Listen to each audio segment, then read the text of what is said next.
So what I want to do this week, what I want to do this week is talk about quantitative geometry and filling problems.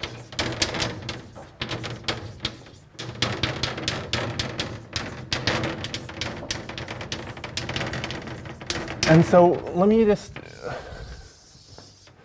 just start by talking about what the title means. So what is quantitative geometry?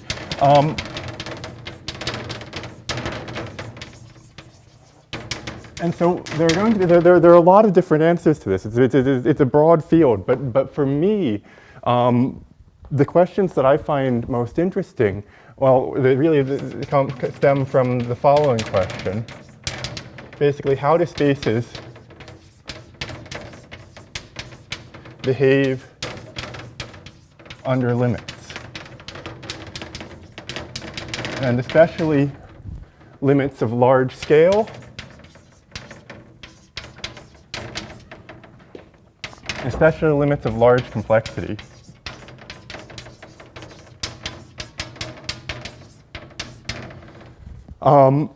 And like I said, you'll get lots of different answers to this question. This is just the answer that this is just the question, or one of the questions that I find most interesting. So what do I mean by this? So limits in large scale. How do spaces behave in the limit of large scale? I want to know how objects in spaces behave as they get larger and larger. How do, say, balls in a space, geodesics in a space, surfaces in a space behave at larger and larger scales?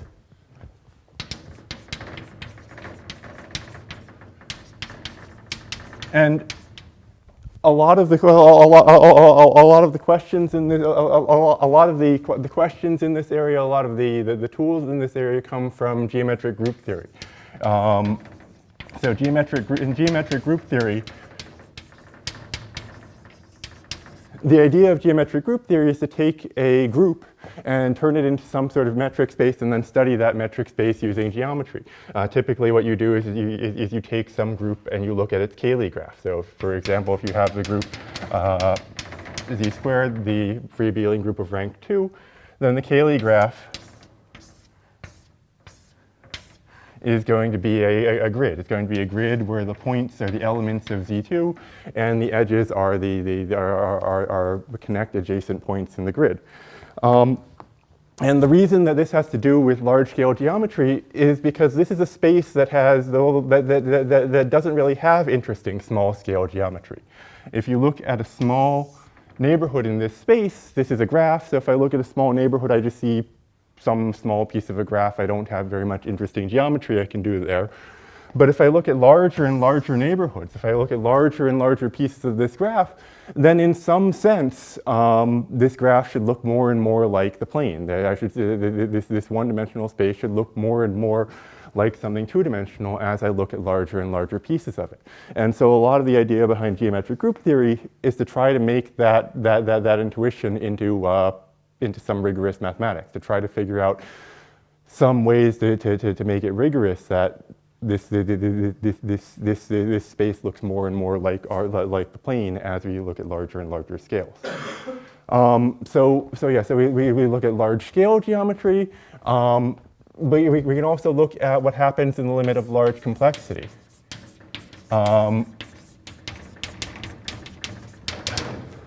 We take some spaces that are we take sequences of spaces that get more and more complicated. So for instance, we can look at random graphs with n vertices. We can look at random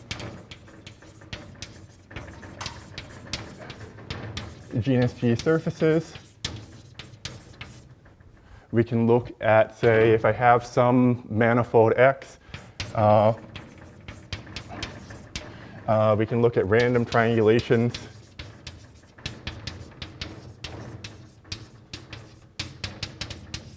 of X. And we can ask what happens to these spaces, what happens to these objects as n increases. What do random graphs with more and more vertices look like? What do surfaces with higher and higher genus look like? What do random triangulations look like as you add more and more triangles? And so these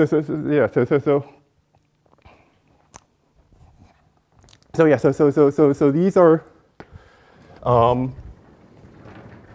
these are the sorts of things that I'm interested in. How do we answer questions like this? How do we study objects like this? How do we study limits like this?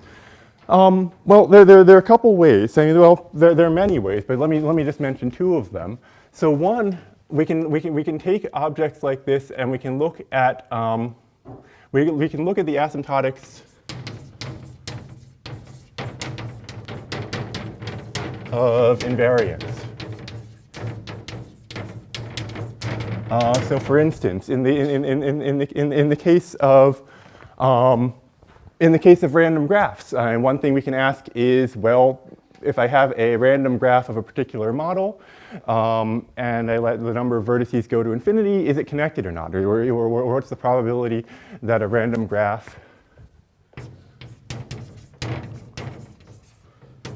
what's the probability that a random graph with n vertices is connected?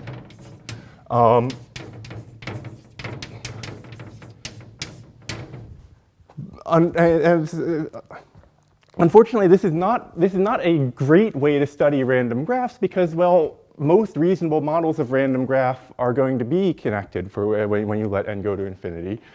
And so this doesn't really tell you, what do I mean?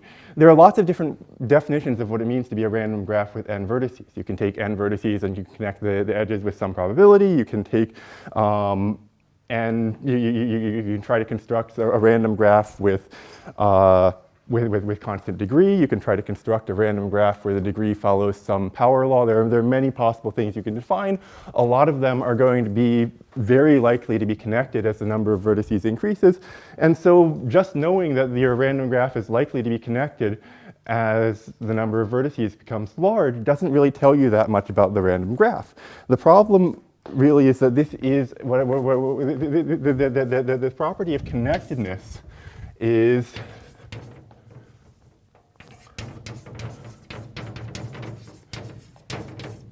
qualitative.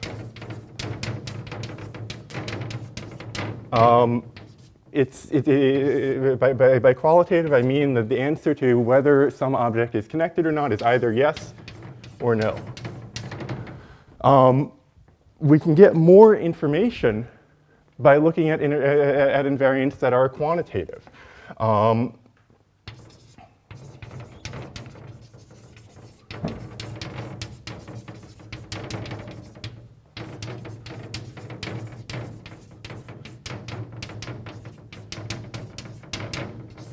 We're going to get more information from quantitative invariants. So invariants that tell us about not just whether something is connected or not, but to what degree is it connected, how much, and invariants that answer questions about how much, how many,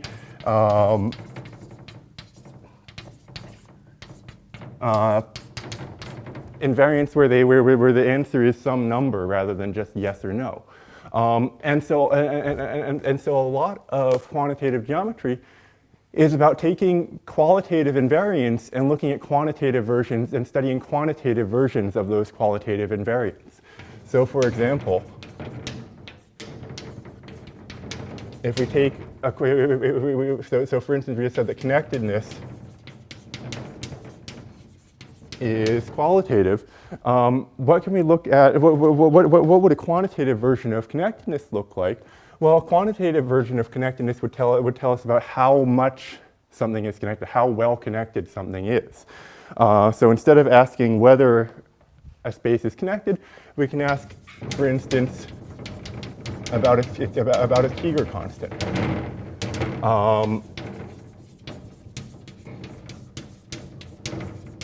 The Tiger constant measures the number of edges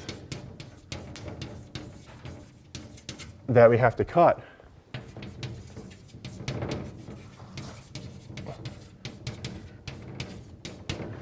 to cut the graph into to break a graph into two equal pieces.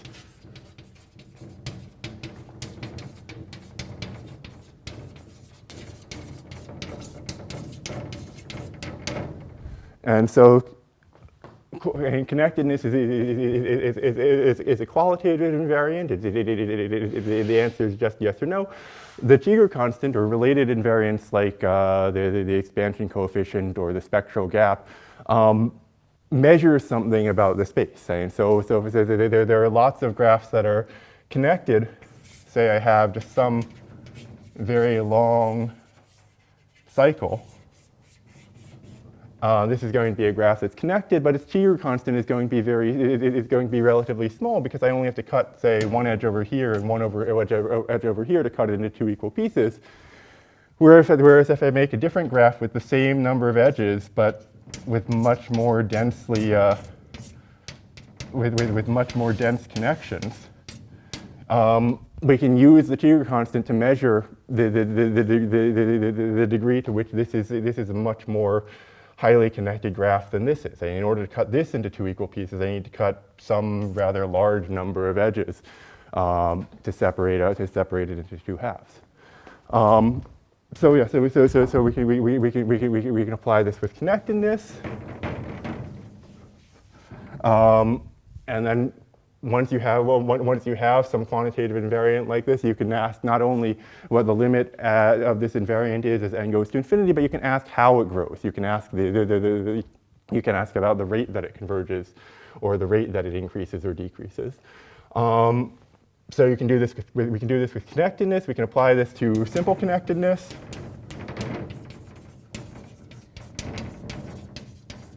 And this is a lot of what we're going to be doing this week. So whether a space is simply connected or not is a qualitative question. It's either simply connected or it's not. If you want to make it a quantitative question, well, you can ask, okay, if I have some space and if I have some closed curve of length L, how difficult is it to null homotope that curve? If gamma is a curve of length L in, say, X, then what's the minimum volume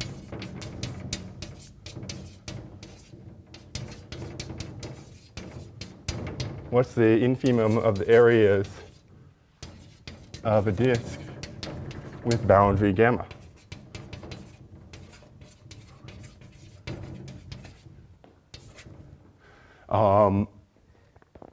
If you do this in Rn, if you take a curve of length L in Rn, then the largest minimal disk that you can bound with a curve of length n is going to be a round disk. And so, sorry, I should name this. This is the value, this infimo area of a disk with boundary gamma. This is called the Dane function, or this is based on the Dane function of X. I'll give a full definition later. But in Rn, this ends up being quadratic. If you have a curve of length L in Rn, then you can fill it with a disk on the order of L squared. In other spaces, and really one of the big things I want to do this week is to talk about some other spaces and talk about how the Dane function tells us about what the Dane function tells us about these other spaces. You get all sorts of different values. So yeah, so you can do this. You can apply this principle to simple connectivity, and then if you're around for the workshop next week, what I'm going to be talking about next week in the workshop is I'm going to apply this same principle to the question of whether a space embeds in Rn or not, embeddability. So we can ask whether is there a map, is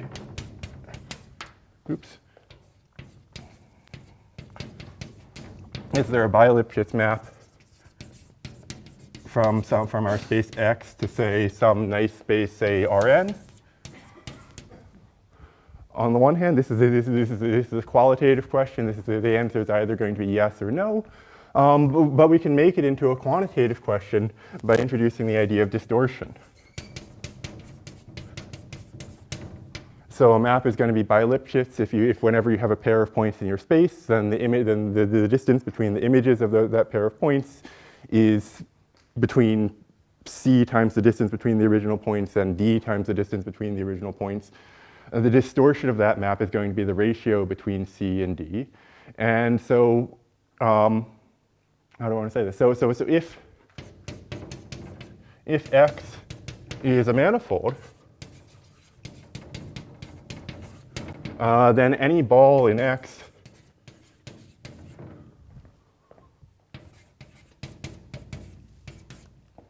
embeds bi-Lipschitzly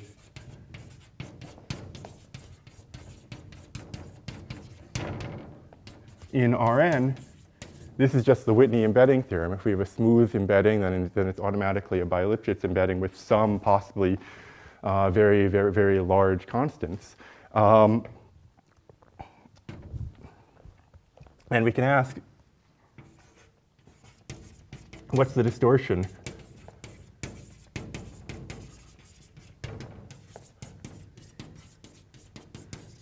of such a map?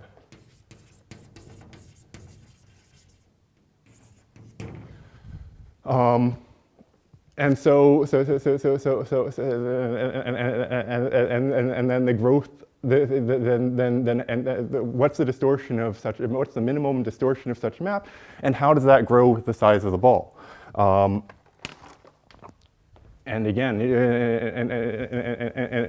we can hope that understanding the growth of the distortion as the size of these balls gets bigger and bigger, we can hope that tells us something about the space. Is this okay so far? Are there any questions so far?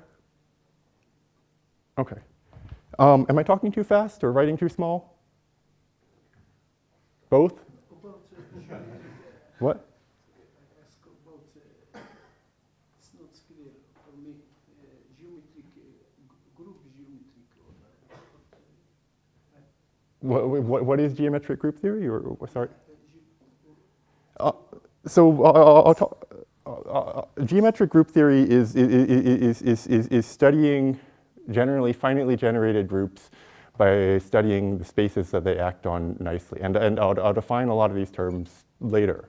But basically we want to study groups by looking at the geometry of their Cayley graphs, essentially. More questions? Okay, so we can approach this one way by looking at the asymptotics of various invariants. We can try to define various quantitative invariants, and then ask how they change, how they grow, how they converge as the space gets larger and larger or more complex. Alternatively, we can study this question by looking at limits of spaces, by looking at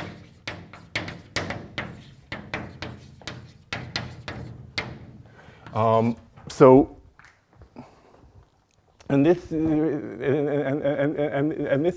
approach was really pioneered by Gromov, who introduced the idea of the asymptotic cone of a space.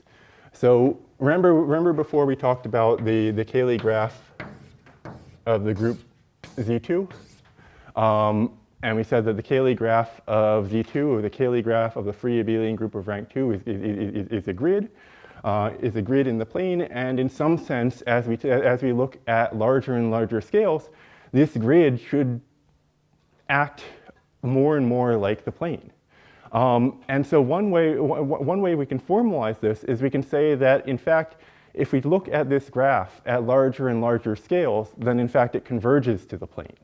So Gromov's phrase for the asymptotic cone was that the asymptotic cone tells you about what a space looks like if you view it from infinity. You can imagine, say, looking at this graph and say you're 1 meter away, it looks like this. If you move 2 meters away, well, then everything is going to look smaller. So maybe from 2 meters away, this graph looks twice as dense. And then from 4 meters away, it looks four times as dense.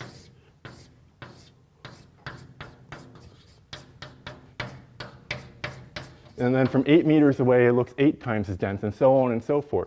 Gromov defined the notion of limit, the ultra limit.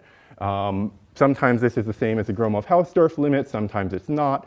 But Gromov defined a notion of limit where this sequence of metric spaces, here we have a metric space which is a graph where each edge has length 1. Here we have a metric space where each edge has length 1/2. Here, maybe we have a metric space where each edge has length 1/4, and so on. Gromov defined a notion of limit where these converge to, in fact, R2.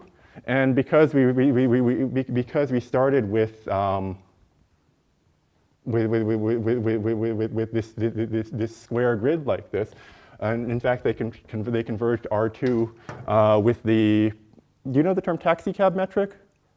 With the L1 metrics, where the distance between x, y, and x prime, y prime is the difference in the coordinates, the difference between x and x prime, and the difference between y and y prime, the L1 distance.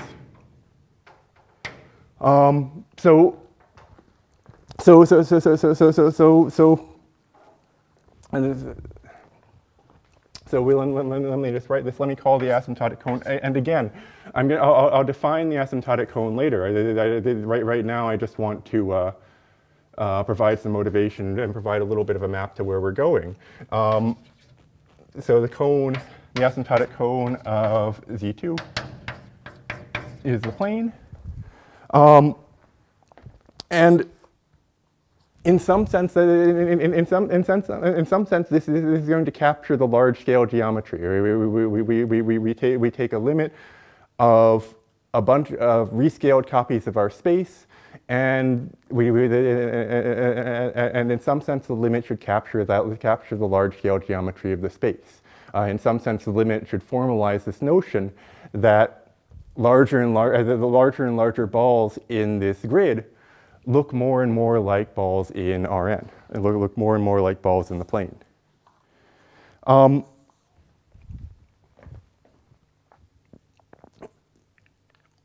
In some sense, this is in some sense this is sort of the opposite of what you do in calculus. In calculus,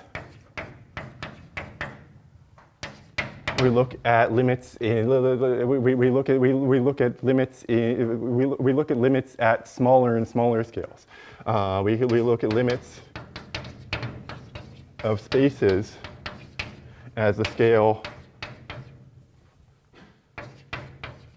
goes to 0. The whole idea of calculus on manifolds is that if x and y are manifolds, and if f is a map from x to y is a smooth map, then we should be able to study f by looking at what f does on smaller and smaller balls. We should be able to say that as epsilon goes to 0, balls in, let's say, let's let x be a point in x. Let's let y be a point in y, such that y is f of x. Then as epsilon goes to 0,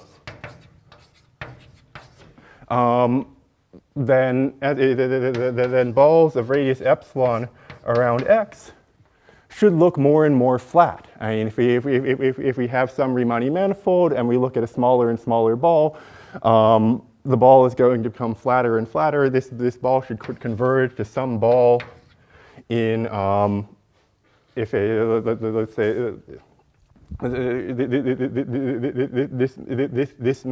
ball should converge to some ball of dimension m, some flat ball of dimension m. As epsilon goes to 0, if I take a ball in y around this point y, that ball should become closer and closer to a ball of radius, so a ball of dimension n. And as epsilon goes to 0, as I look at this map on smaller and smaller balls, the map should become more and more linear. We should be able to approximate this map more and more closely by a linear map, and that linear map is the derivative of the map at this point x. When epsilon is empty or to 0, bm it's a point. So yeah, okay, so maybe yeah. So I guess to be accurate, I should say that if we take the ball of radius epsilon and then we rescale it. So we take it, we take a small ball and then we scale it to radius 1. Okay. And similarly, if I take 1 over epsilon times the ball, if I take the ball of radius epsilon in y and rescale it, I get some n-dimensional ball where n is the dimension of the manifold y. And this map f is going to give me a map from one ball to the other, and that map is going to converge to some linear map, which is the derivative of f at x.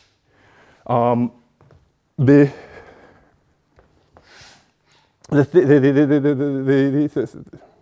I want to say?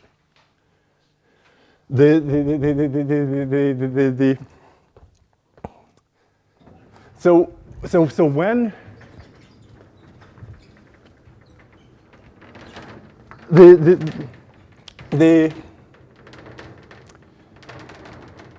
the difficulty here, but also the opportunity here, is that typically if we have a manifold, if we look at smaller and smaller balls, the manifold gets simpler and simpler.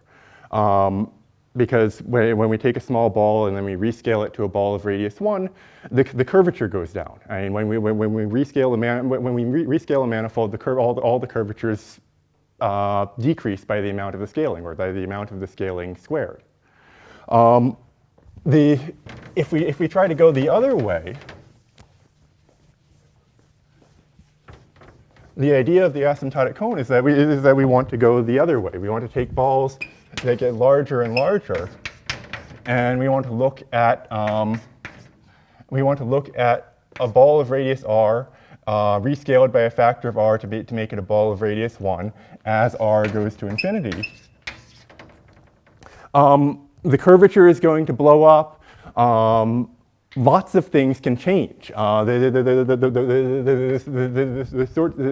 are a lot of difficulties that can come up, or a lot of changes that can happen when you take this limit. For instance, the dimension of the cone doesn't have to be the same as the dimension of what you started with. We already saw this with the example of Z2. We started with a graph, and then we took larger and larger balls and rescaled them and took a limit, and we got a plane. So we can see we can have the dimension change. We can have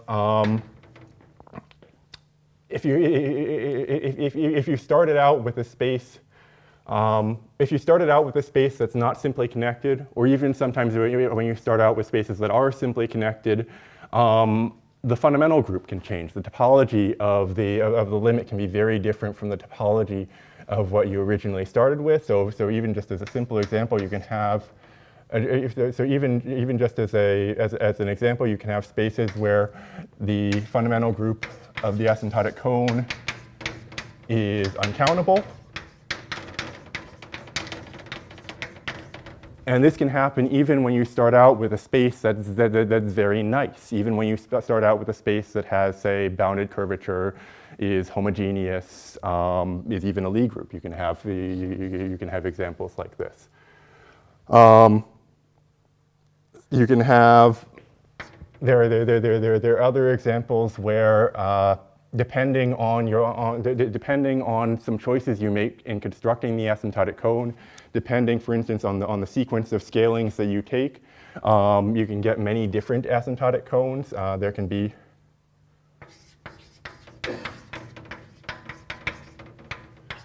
there are spaces that have infinitely many different asymptotic cones.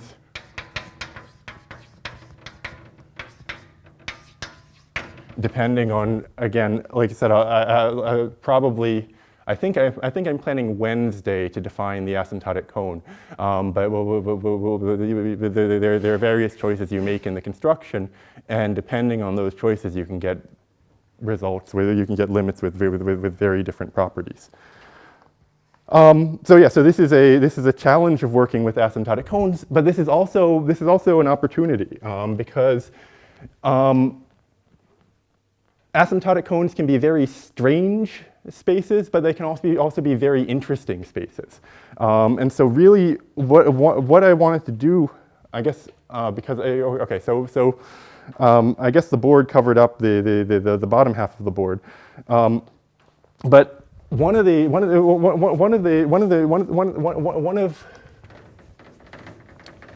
really my goal this week.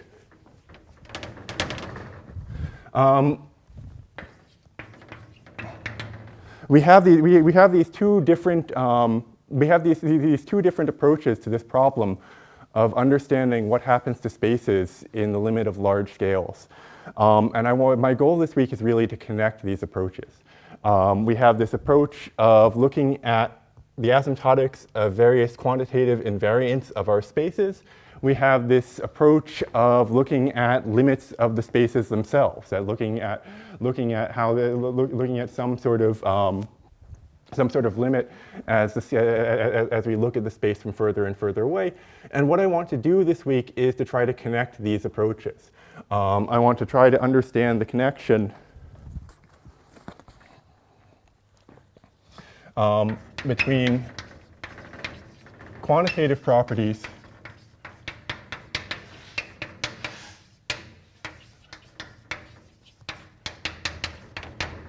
of a space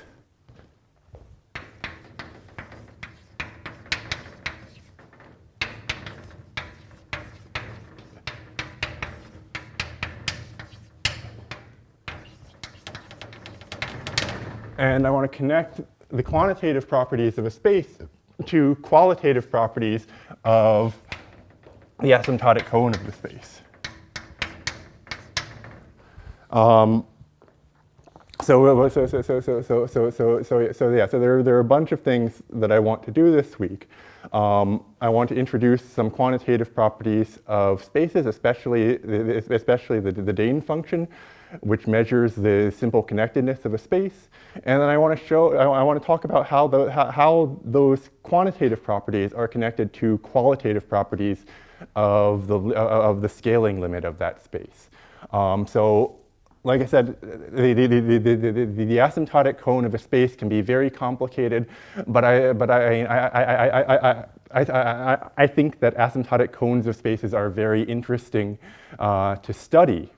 And so what I want to do this week is to talk about how you can study the geometry and the topology of asymptotic cones of spaces, and especially how that geometry and topology connects to the large-scale geometry of the original space.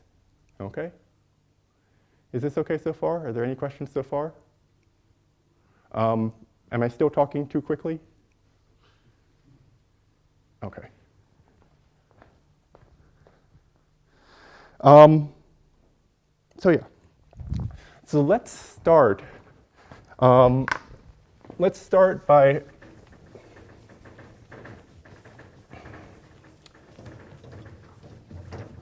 when I talked about asymptotics of invariance of spaces, I said that this really this is closely connected to geometric group theory. So let me start by introducing a little bit of geometric group theory. It's a huge field. There are lots of things to study in geometric group theory, but let me just introduce the beginnings. So The idea of geometric group theory is to study groups, typically finitely generated groups, by studying the spaces that they act on.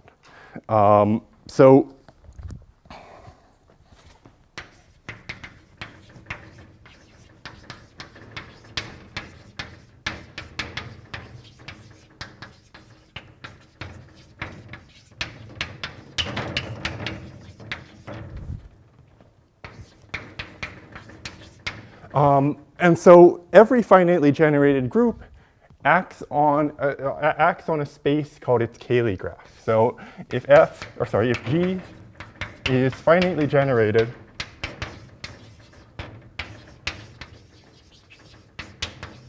and let's say that S is a generating set,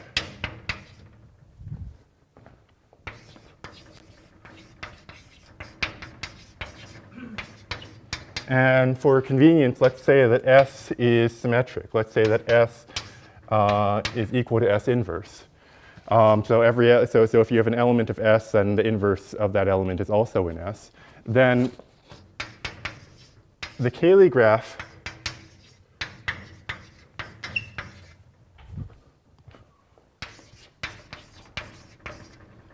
let's call it X sub S corresponding to S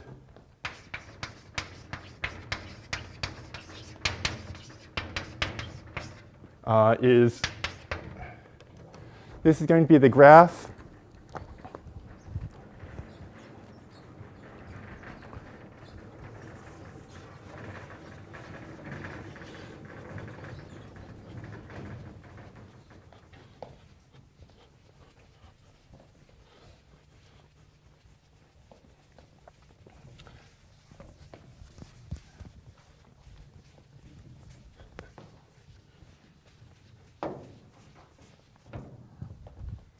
This is the graph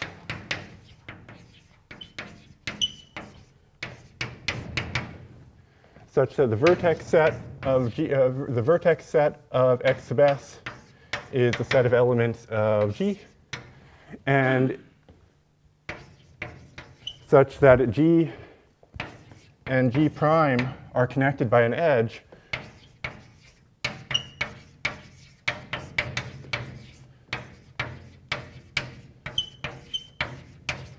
if G inverse G prime is one of these generators, is in S. And so our standard example, like I said, is the group Z2. We can write this as a group with generators X and Y, with the relationship that X and Y commute. And then the corresponding Cayley graph is going to be the graph where the vertices of the graph are the elements of the group. So we have the identity element, we have X, we have Y, we have XY, so on and so forth. In this case, because our group is Z2, we arrange our group elements in some nice grid, and then we connect two vertices of the graph. If to go from one to the other, you multiply by a generator. So we connect 0 times X is X, so we connect 0 to X. X times Y is XY, so we connect X to XY. Y times X is XY, 0 times Y is Y, so on and so forth. We connect everything up in a nice grid like so, right?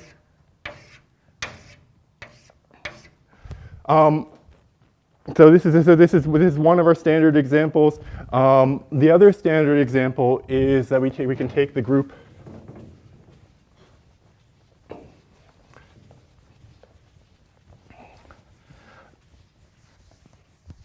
There are lots of examples. You can do this with any finitely generated group that you want, but these are the examples that you'll see essentially in any introduction to geometric group theory.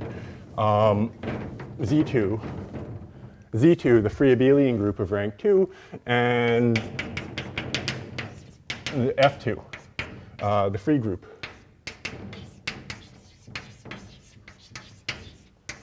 of rank 2. And we can write F2 being as a group that's generated by X and Y. And then what does the Cayley graph look like? Well, we have the identity element. And then we'll just put that in the middle of the graph. And that's going every vertex on the Cayley graph is going to be connected to all the vertices that you can get to by multiplying this vertex by x inverse, by y, or by y inverse. So the identity is going to be connected to 4 vertices labeled x, x inverse, y, y inverse. And each of these are going to be connected to, well, if I can go from the identity to x by multiplying by x, I can go from x to the identity by multiplying by x inverse. And then I've got 3 other directions I can go. I can multiply by x, I can multiply by y, I can multiply by y inverse. Same thing here. I can go in 3 directions from here, 3 directions from here, 3 directions from here. And because I'm in the free group, there are none of these are the same. If I multiply by y and then x, I get to yx, which is different from xy because we're in the free group. And so similarly, each of these has 3 further directions to go. There are 3 edges coming out of each of these vertices, and then 3 edges coming out of each of those vertices, and so on and so forth. We end up with a Cayley graph, which is the infinite regular graph of degree 4. It's okay? Okay. The difficulty, oh well, so yeah. So in all of these cases, the group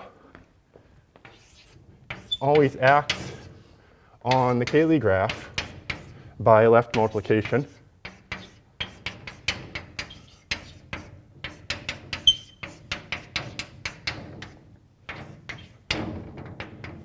So if we want to, if our goal is to study groups by looking at the spaces that they act on, this is a nice start because this tells us that every finitely generated group acts on some nice metric space. I can take each of these graphs and make it into a metric space by giving them each the path metric, the length of each edge. I set the length of each edge to be equal to 1.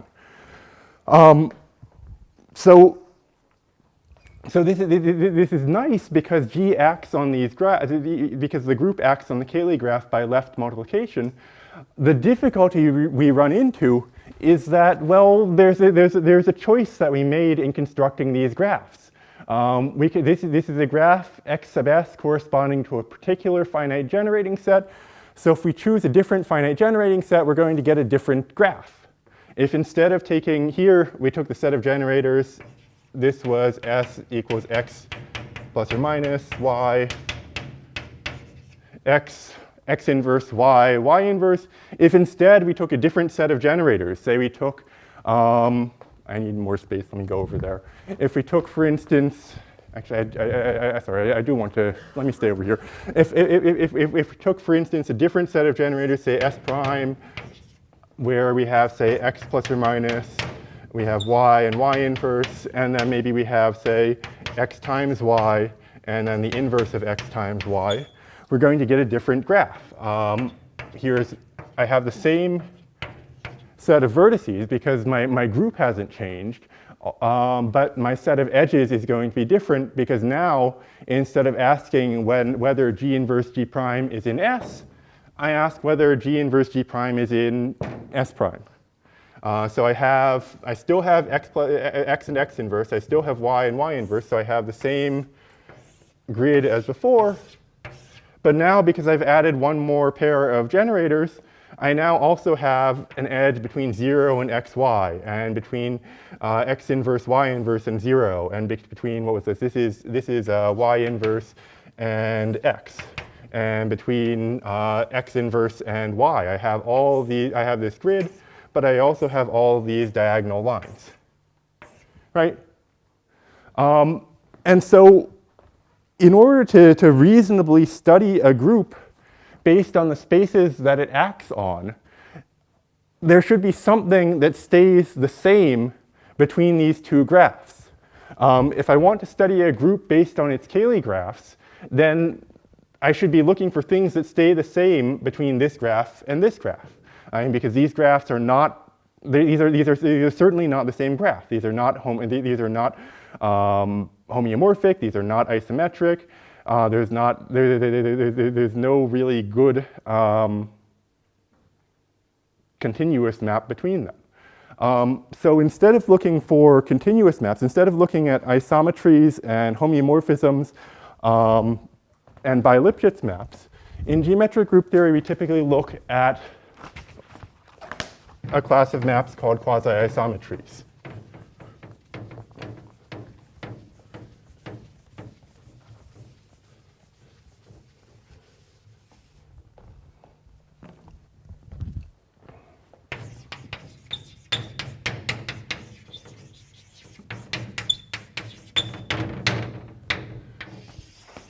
So these graphs are not homeomorphic. These are not isometric. These are what are called quasi-isometric. And so let me define this. So if x and y are metric spaces, and if F is a map from x to y, and if there exist constants, let's call them c and k, greater than 0, such that the distance between f of x and f of y is bounded by, on the one hand, k times the distance between x and y plus a constant, and on the other hand, by k inverse times the distance between x and y minus a constant, then F is a quasi-isometric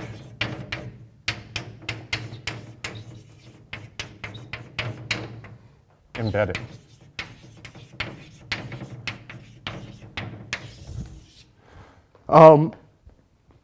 And so if you look at this inequality, if C were equal to 0, this would be the same as being by Lipschitz. If C were equal to 0, then the distance between f of x and f of y would be between k inverse times the distance between x and y and k times the distance between x and y. If C were equal to 0, this would be by Lipschitz. So C is, instead, we have C greater than 0, so C is some additive factor here. Sometimes this is also called, and because if C were 0, this would be by Lipschitz. This is sometimes also called a coarse by Lipschitz map.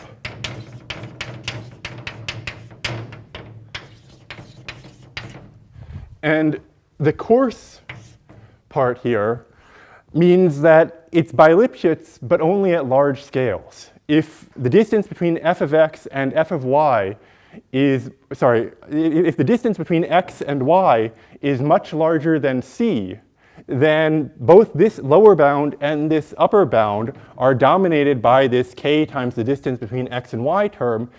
So if the distance between x and y is much larger than c, then the map satisfies something very close to the by Lipschitz condition. But if the distance between x and y is small, if the distance between x and y is, say, much less than c, then this condition, this lower bound, says nothing. Because if the distance between x and y is much less than c, then this lower bound is negative, and distances are always positive, so this lower bound is always satisfied trivially on small scales. And then we're just saying that if you have 2 points that are very close together, then the distance between their images is at most c. So this is a coarse by Lipschitz map. It's a map that is by Lipschitz on large scales, but really doesn't satisfy but satisfies only a very weak condition on small scales.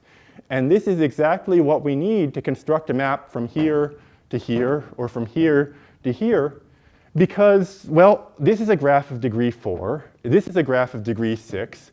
So there aren't going to be good continuous maps between these. And so any really nice map from here to here is going to have to be discontinuous. It's going to have to say, so for instance, an example of a quasi-symmetric embedding from here to here is this map. I can take, say, the 1/2 neighborhood of this vertex and send it all to this vertex. I take the 1/2 neighborhood of this vertex and send it to this vertex. I take the 1/2 neighborhood of this vertex and send it to this vertex. I basically take every point over here, I find whatever vertex it's closest to over here, and then send it to the corresponding vertex over here. This is not continuous, but it is a quasi-isometric embedding. Because what happens? Well, if I have 2 points that are very close together, then they don't get sent very far apart. And on the other hand, if I have 2 points that are very far apart, then they get sent to then what happens? Well, say I take 2 points that are very far apart here. Say I have this point over here and this point over here. I pick up a additive term because I'm going to be, I pick up some small error term because I'm going to start by taking this point and sending it to the nearest vertex over here. I send this point and send it to the nearest vertex over here. So I pick up some additive term by doing that. But then what's the distance between this point and this point over here? Well, the distance between this point and this point over here is 2. And I can see that because there's a path of edges from here to here. And I can translate that path of edges into a path of edges from here to here. I don't have this edge, this diagonal edge connecting this to this, but I can replace that diagonal edge by a path of length 2. I can replace this diagonal edge with another path of length 2. And so what's the distance? So the distance between here and here is 4 plus something small. And what do I want to say? Yeah, so I want to claim that the distance between the images is bounded above and below. If I start with these 2 points over here, the distance between the images is at most these 4 edges, and it's at least, well, if I had a short path from here to here, then I could translate that to a short path from here to here. And so I have an upper and lower bound on the distance between their images, and so the map that takes each point over here, finds the nearest vertex, and sends it to the corresponding vertex over here is a quasi-isometry. We can translate distances in one graph to distances in the other graph with, at most, some additive error and some multiplicative error. Is this okay so far? Okay. So this is a quasi-isometric embedding. We have a stronger condition.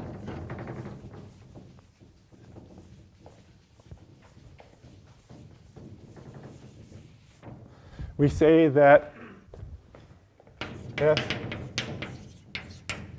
is a quasi-isometry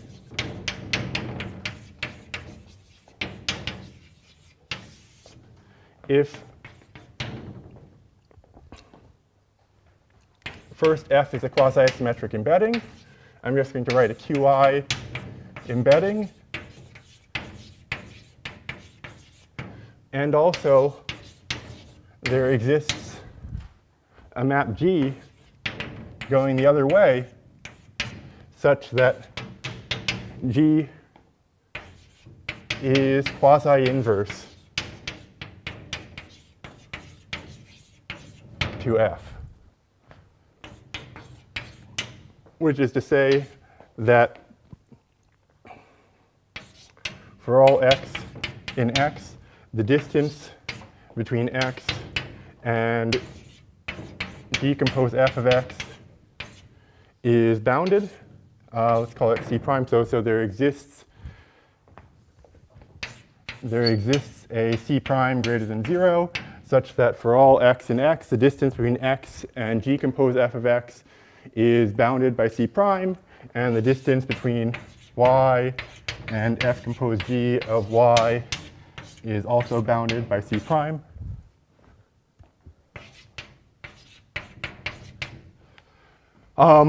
If this is satisfied, we say that these maps are quasi-inverse to one another.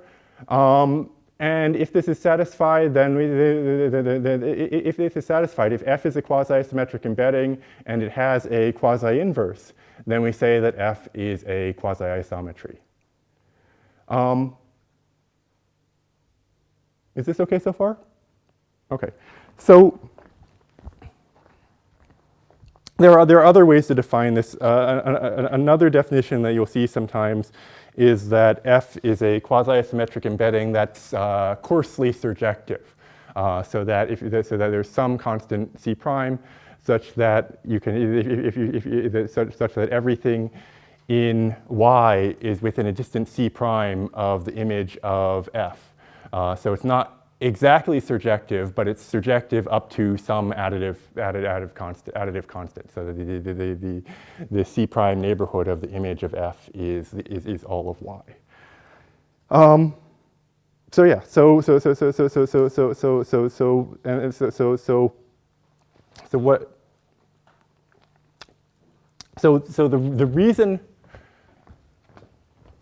reason that this notion of so you can check.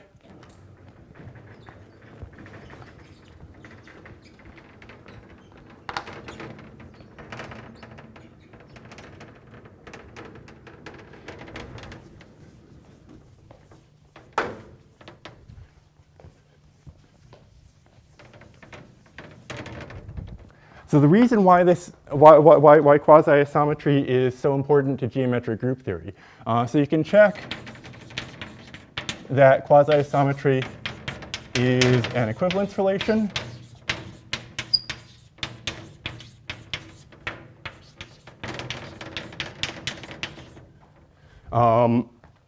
You can check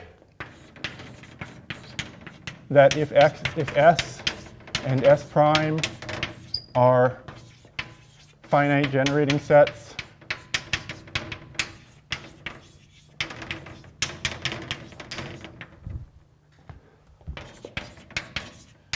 for G, then the Cayley graph with respect to S is quasi-symmetric to the Cayley graph with respect to S prime. But really, something much stronger holds. There's a lemma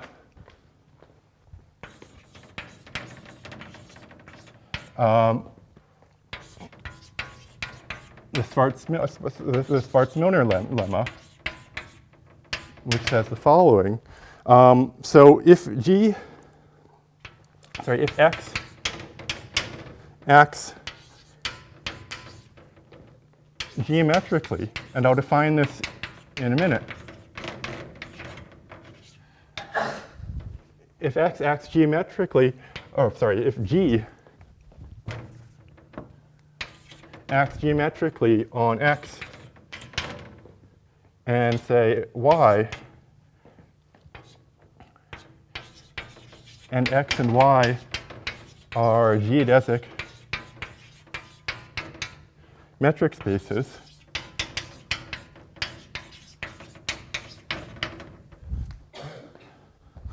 then and if let me for all r greater than 0, the ball, and let me say for all r greater than 0, all x in x, all y in y, the ball of radius r around x, the ball of radius r around y are compact. So this is these are very mild conditions. So we have the x and y are geodesic metric spaces, and so the metric on x and the metric in y are proper. Then x is quasi-symmetric to y. In particular, so I need to define what it means for G to act geometrically on x and y. But the action of a group on its Cayley graph is geometric. So in particular, this implies this statement as a corollary, implies that all Cayley graphs of a group are quasi-symmetric. Let me just define a geometric group action. We say the G acts on X geometrically if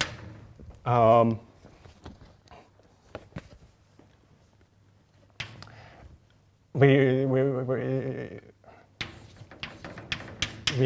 have three conditions: G acts co-compactly. So we ask that the quotient space X mod G is compact. We ask that G acts by isometries.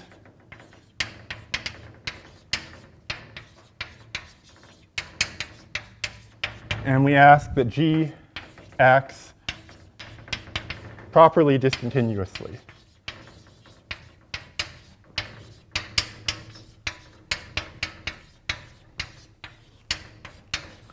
And what that means is that for every compact set in X,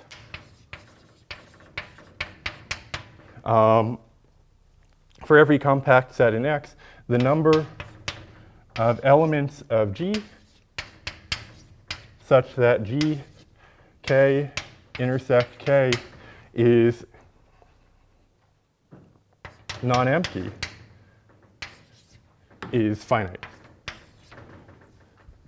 Equivalently, if X is a proper metric space, then every compact set is bounded. So instead of checking every compact set, we can just check balls. We can just check metric balls. So equivalently, if G acts co-compactly, then that means that it's not homogeneous, but it means that So if G acts co-compactly on X, and if X is a proper metric space, if it satisfies this condition about balls, then we don't need to check every compact space or compact subset. We can just check balls.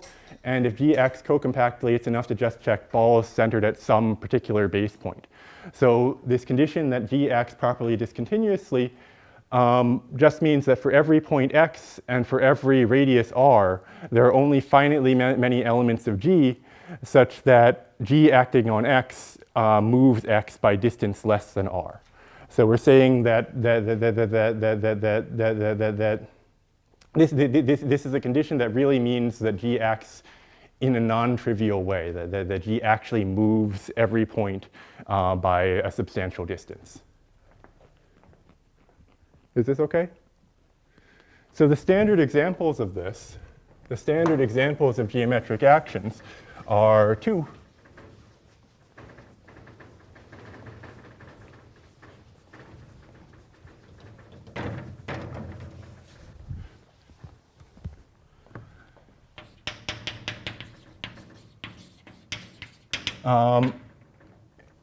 If X is a Cayley graph of G, then X, then G acts geometrically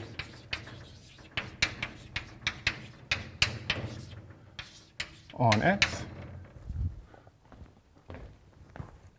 And then two, if let's say M is a compact Riemannian manifold,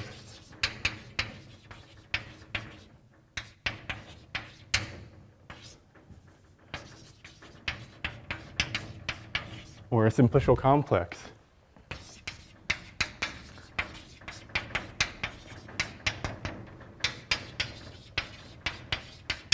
such that the fundamental group of M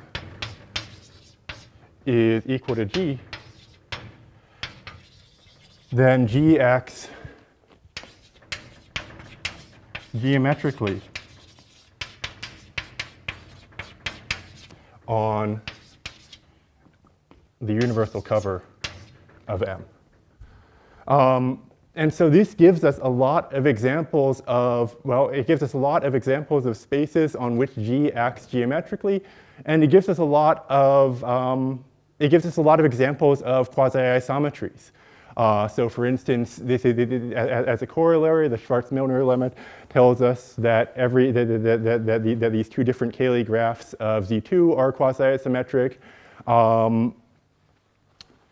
If I take M to be the torus, the two-dimensional torus, then that's a compact Riemannian manifold with pi1 of the torus is Z2.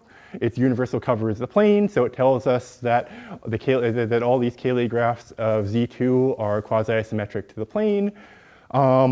This gives us a wide variety of quasi-isometries. Is this okay so far? Okay. So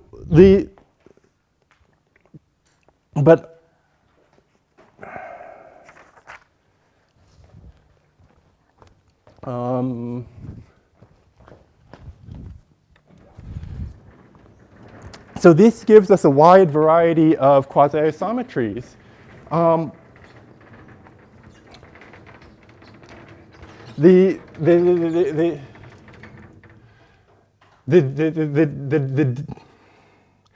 difficulty is that because there are so many spaces that are quasi-symmetric to the Cayley graph of G, and from now on I'm just going to say quasi-symmetric to G instead of quasi-symmetric to any Cayley graph for G. Because there are so many spaces that are quasi-symmetric to G, it's hard to tell. Our initial goal was to study groups by studying the spaces that they act on geometrically. But if there are so many different spaces on which a group acts geometrically, then the real goal becomes this. We want to find invariants that are invariant under quasi-isometry.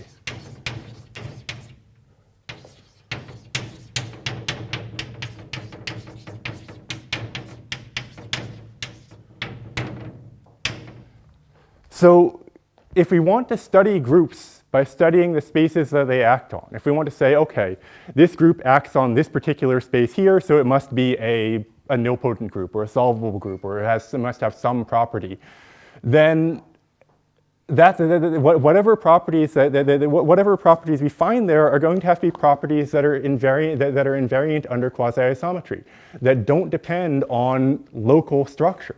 Because the local structure of two spaces that are quasi-symmetric can be very different. I mean, this is a graph of degree 4. This is a graph of degree 6, and they're quasi-symmetric. If I were I could make this a lot more complicated locally in a lot of different ways. So I could take this graph and I could add, say, a ball at each vertex.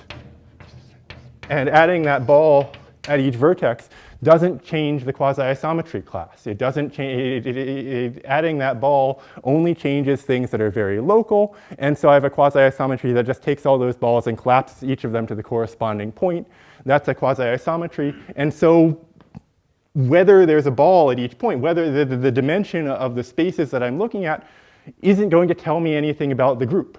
Whether the spaces I look at are simply connected, whether the spaces that the group acts on are simply connected, that's not going to tell me anything about the group. The only properties of the space that are going to tell me something about the group are the properties of the space that are invariant under quasi-isometry. That if I apply a quasi-isometry of the space, it doesn't change whether it satisfies the property or not. Is that clear? Yeah? From this, does it follow that two compact Riemann manifolds with the same fundamental group have quasi-isometric universal covers? Yeah.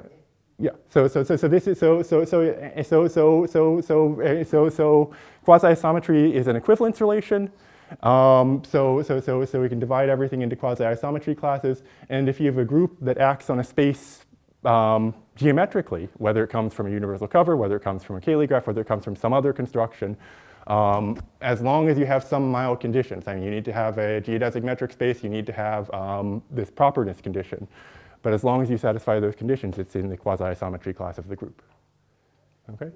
Yeah? Is there a relationship between quasi-isometry and homeomorphic or homotopic? So no,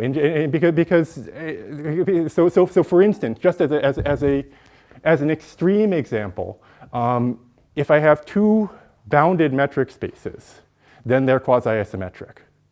Because I guess I just erased the condition, but you have this multiplicative constant and this additive constant, and if you have if x and y are both bounded, then you can choose C to be larger than the diameter of x and larger than the diameter of y, and then you basically have no condition on your maps. So if you have two spaces that are bounded, they're automatically quasi-isometric. If you have two groups that are finite, then they both lie in the same quasi-isometry class. So one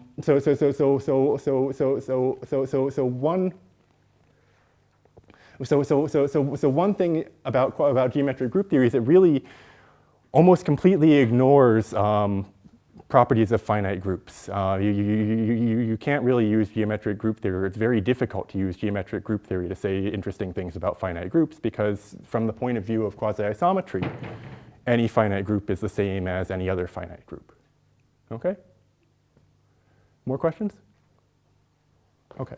So if we want to find properties of a space that tell us something about a group, we need to find in properties of space that are invariant under quasi-isometries, and these are frequently called geometric invariants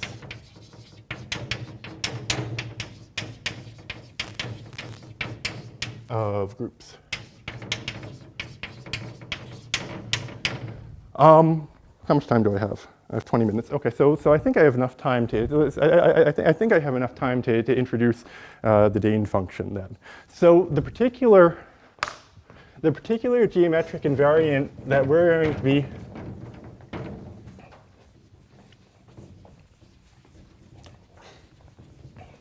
that I'm interested in talking about this week. I remember. The title of this course, the title of this series of lectures was Quantitative Geometry and Filling Problems. So let me introduce the sort of filling problems that I'm interested in. So the particular geometric invariant that I want to talk about this week is something called the Dane function. And so the Dane function, I'm going to define the Dane function of a space.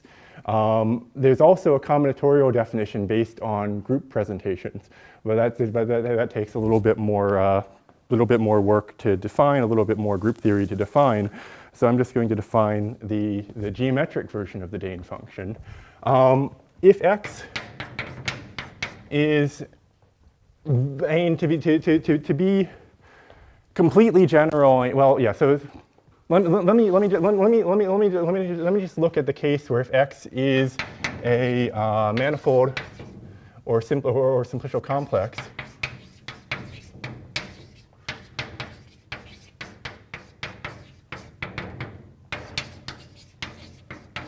and if x is simply connected,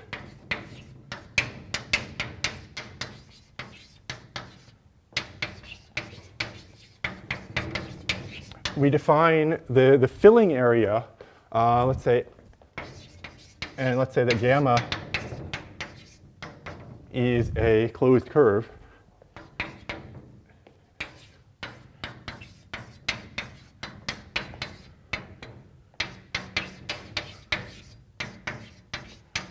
Is a Lipschitz closed curve, then we define the filling area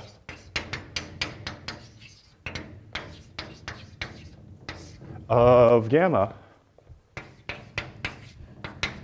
is, let's call it FA for filling area of gamma, is the infimum over maps beta from the disk to x such that the boundary of beta is equal to gamma.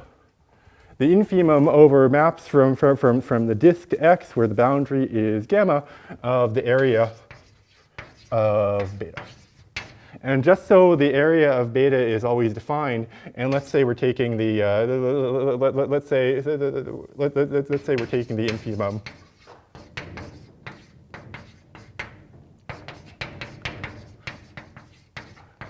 over, let's say, Lipschitz maps.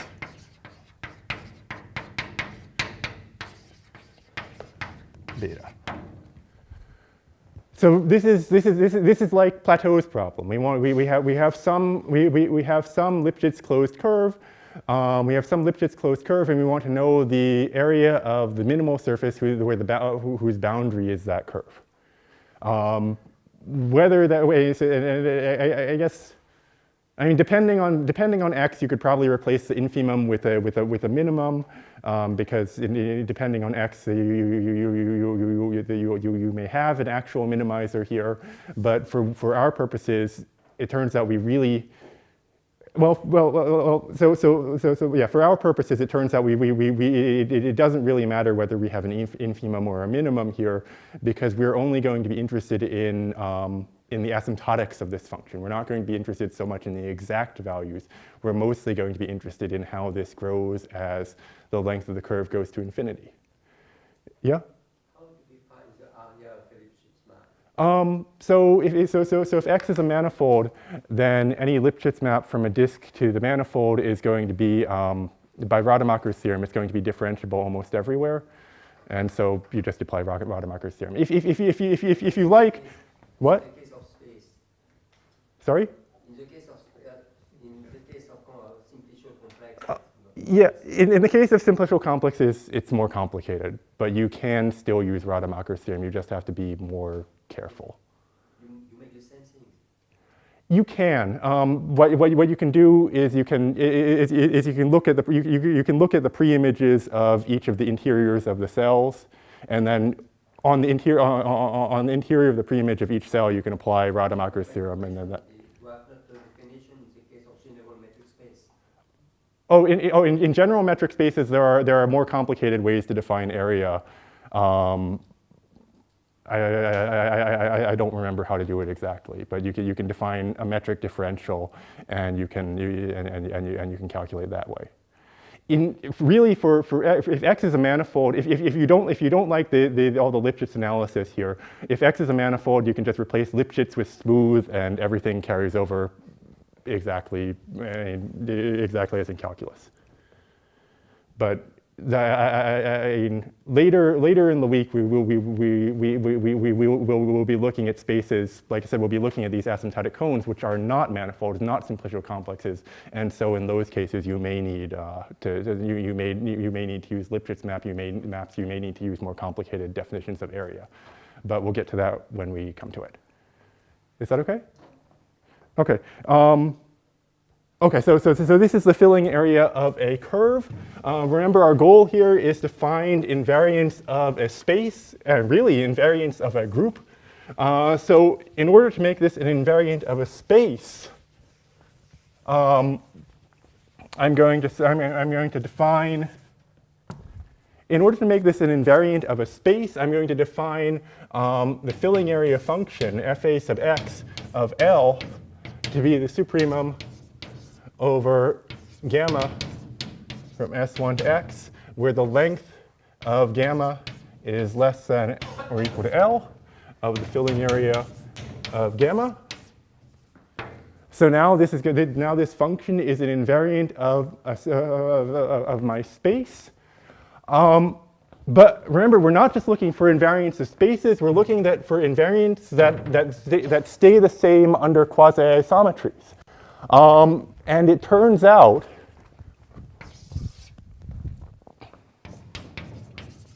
and this was first stated by Gromov, and there's a proof due to Bridson in the case, I think he does it in the case of manifolds, Barillo and Tabak prove this in the case of simplicial complexes. There's also a proof in the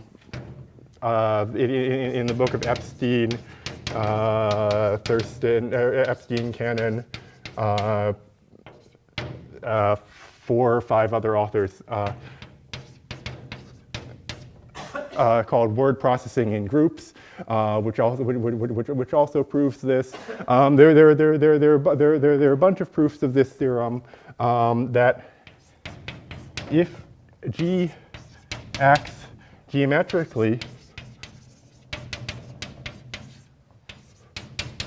on X and Y, and if X and Y are manifolds or simplicial complexes that are simply connected, then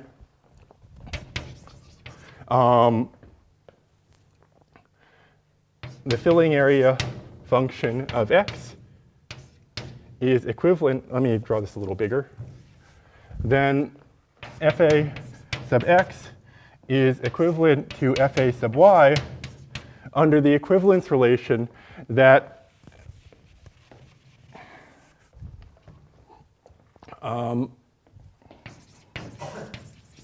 where we write that F is less than or twiddle to G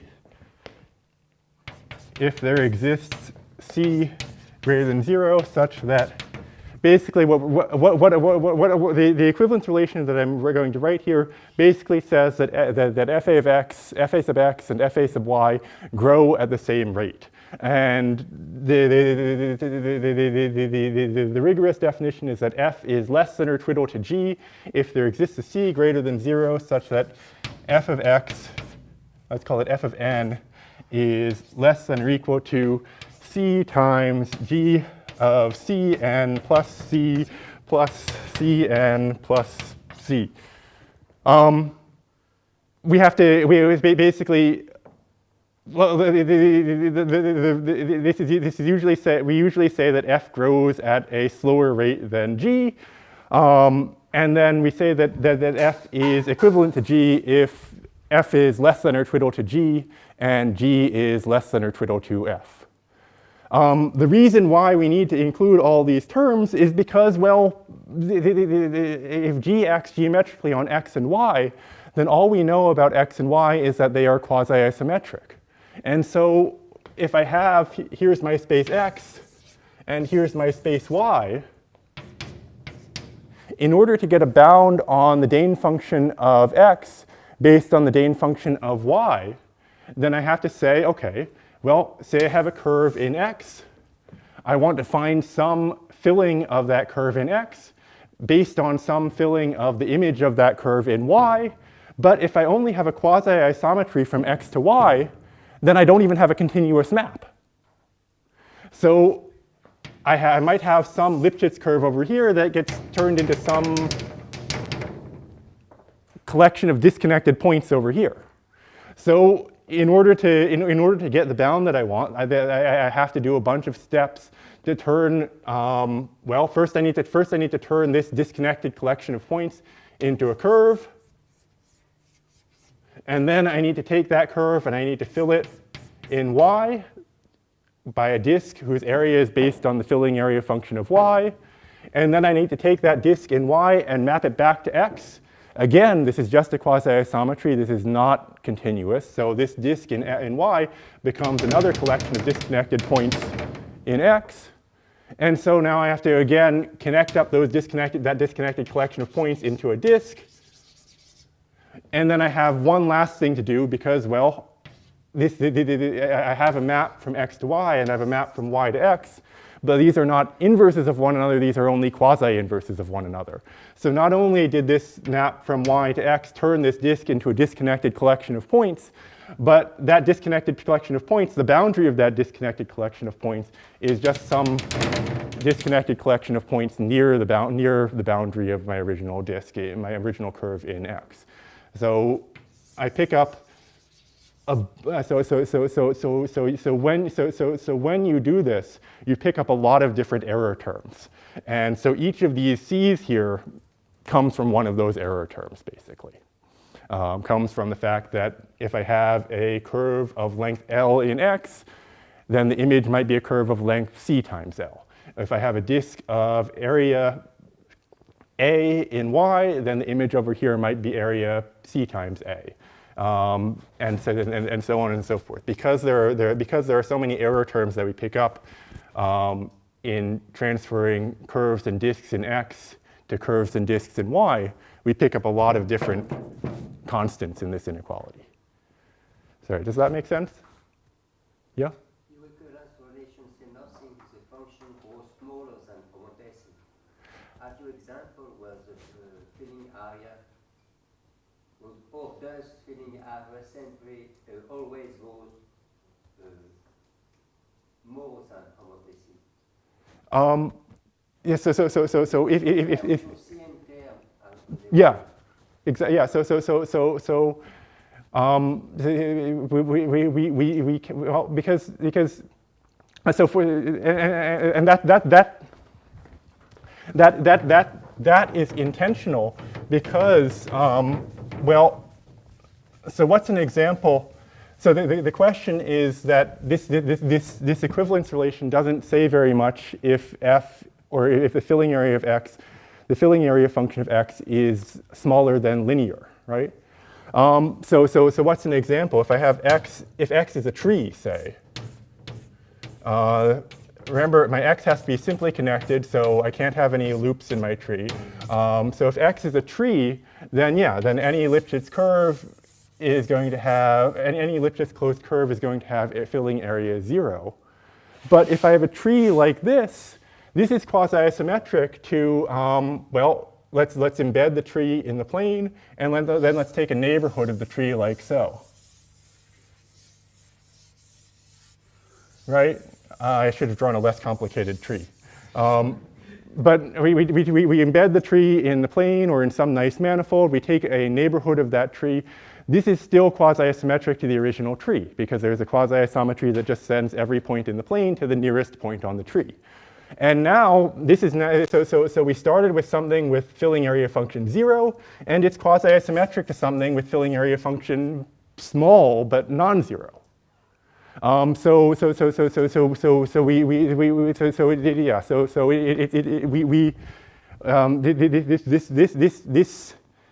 If you could have examples where the filling area function of x is 0 and the filling area function of y is linear, and we say that that's equivalent, and that's okay. Does that answer your question? Okay. Any more questions? Yeah? So this theorem works for any metric space x and y or okay, I'm really trying to avoid having to actually prove this theorem because it's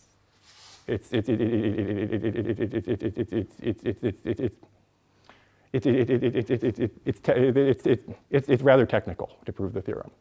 But you need your spaces to be geodesic. You need your spaces to be simply connected. And furthermore, you need a condition that if you have a curve of, say, length 1, or that for any L, you need to know that these filling area functions are finite. In the case that x and y are simply connected manifolds or simplicial complexes that have geometric group actions, that comes automatically.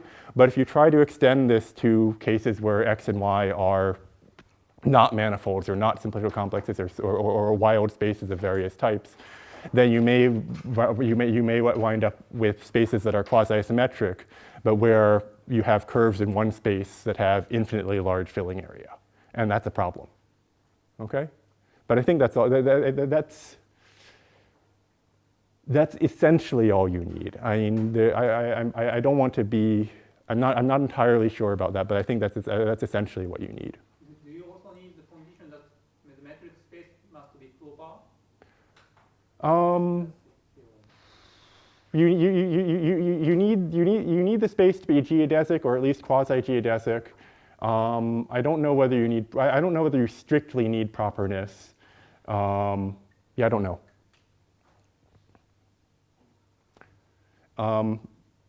But yeah, because the The way that you actually do this, the way that you, like I said, the main difficulty in proving this theorem is that you start off with some curve or some disk in X, you apply the quasi-isometry, you get some collection of disconnected points in Y. And in order to go back from that collection of disconnected points to something continuous, you need some local condition on the space. You need to be able to say, okay, well, I had this curve, and it became this collection of disconnected points over here, and I can take a bunch of those points and connect them by geodesics to get a closed curve over here. I had this disk, and it became this collection of points over here. You need to be able to say that you can take some triangulation of this disk, look at the images of the points of that triangulation under your quasi-isometry, and then glue those back together to get a nice disk in X. But if you can do that, then it should work out reasonably well. Is that okay? Okay, I think I'm out of time for now. So tomorrow I will, tomorrow we'll talk about some examples of spaces and their Dane functions. And in particular, I want to talk about one of my favorite examples, which is two groups, Sol3 and Sol5, which are very similar groups but have very different Dane functions. And we'll talk about, so we'll talk about that example, and we'll talk about why that happens, about why just changing the dimension of a group can change the Dane function of the group so drastically. Okay? Thanks.